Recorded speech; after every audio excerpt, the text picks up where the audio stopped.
জর্ডানের মরুভূমির বুকে গুমট অন্ধকার। যুক্তরাষ্ট্রের 3টি সামরিক ঘাঁটির সুউচ্চ প্যাট্রিয়ট অ্যান্টি-মিসাইল ডিফেন্স সিস্টেমের রাডার স্ক্রিনগুলো হঠাৎ একসাথে লাল আলোয় জ্বলে উঠল। পারস্যের সীমান্ত থেকে ধেয়ে আসছে ঝাঁকে ঝাঁকে ইরানি ড্রোন আর ভয়ঙ্কর সব ব্যালিস্টিক মিসাইল। আমেরিকান সামরিক অফিসাররা দ্রুত বোতাম চাপলেন, আকাশে গর্জে উঠল লাখ লাখ ডলার মূল্যের এক একটি প্যাট্রিয়ট ইন্টারসেপ্টর মিসাইল। কিন্তু ঠিক যেই মুহূর্তে আমেরিকান ইন্টারসেপ্টরগুলো ইরানি মিসাইলকে মাঝ আকাশে গুড়িয়ে দেওয়ার জন্য পৌঁছে গেল, ঠিক তখনই ঘটল এক অবিশ্বাস্য ঘটনা। পারস্যের সেই মিসাইলগুলো মাঝ আকাশেই হঠাৎ দিক পরিবর্তন করে জ্যামিতিক ট্রাজেক্টরি বদলে ফেলল। টানা 4 দিন ধরে এভাবে একের পর এক ক্ষিপ্র মিসাইল আর ড্রোনের ঢেউ পাঠিয়ে ইউএস এয়ার ডিফেন্সকে ধোঁকা দিল তেহরান, বাধ্য করল আমেরিকানদের তাদের বহু মূল্যবান ইন্টারসেপ্টর মিসাইলের মজুদ খালি করতে।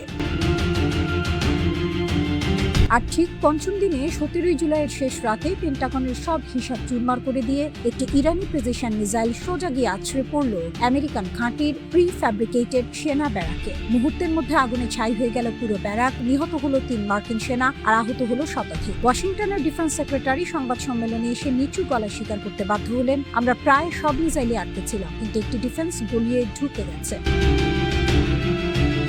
তবে মার্কিন পররাষ্ট্রমন্ত্রী মার্কো রুবিও মুখ বাঁচানোর জন্য যেটাকে দুর্ঘটনাবশত গলে ঢুকে যাওয়া বলে চালাতে চাইলেন, তা আসলে কোনো কাকতালীয় ঘটনা ছিল না। ওটা ছিল পারস্যের এক পরম নিখুঁত, গাণিতিক আর রক্তহীন করা মাস্টার প্ল্যান। নিউ ইয়র্ক টাইমসের সাম্প্রতিক এক বিস্ফোরক প্রতিবেদনে ফাঁস হয়ে গেছে পেন্টাগনের আসল গোপন নথি। সেই প্রতিবেদনে বলা হচ্ছে, এই দীর্ঘ যুদ্ধে ইরান কোনো দুর্বল প্রতিপক্ষ হিসেবে নয়, বরং এক অপরাজেয় ও অতি চতুর সামরিক শক্তি হিসেবে নিজেকে নতুন করে গড়ে তুলেছে। তেহরান খুব ভালো করেই জানে, সরাসরি যুদ্ধের ময়দানে আমেরিকান সাম্রাজ্যকে কাবু করার জন্য কোনো জাদুকরী মন্ত্রের প্রয়োজন নেই। শুধু তাদের এয়ার ডিফেন্সের মূল্যবান গোলা বারুদের ভান্ডার নিঃশেষ করে দিলেই কেল্লা ফতে।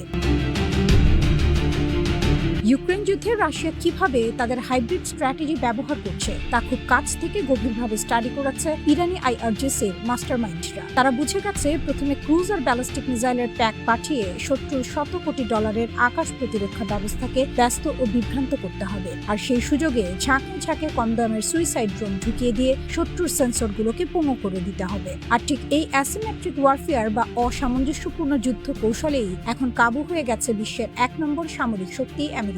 ইয়েমেনের হুথি আর ইরাকের প্রতিরোধ যোদ্ধাদের এক সুতোয় বেঁধে মধ্যপ্রাচ্য জুড়ে এমন এক বিষাক্ত ফাঁদ পেতেছে তেহরান, যা সামলাতে গিয়ে আমেরিকান ডিফেন্স বাজেটের ঘাম ছুটছে।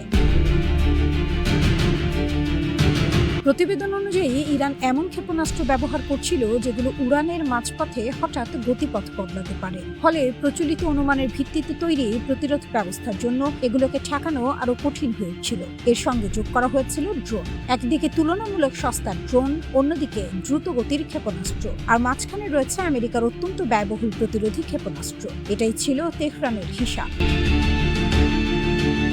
একটি ড্রোন ধ্বংস করতে যদি কয়েকটি প্রতিরোধী অস্ত্র ব্যবহার করতে হয়, তাহলে আকাশ প্রতিরক্ষার উপর চাপ বাড়বে। আর যখন একই সময়ে বিভিন্ন দিক থেকে একসঙ্গে ক্ষেপণাস্ত্র ও ড্রোন আসতে থাকে, তখন প্রতিটি লক্ষ্যবস্তুর জন্য সিদ্ধান্ত নেওয়াটাই হয়ে ওঠে কঠিন।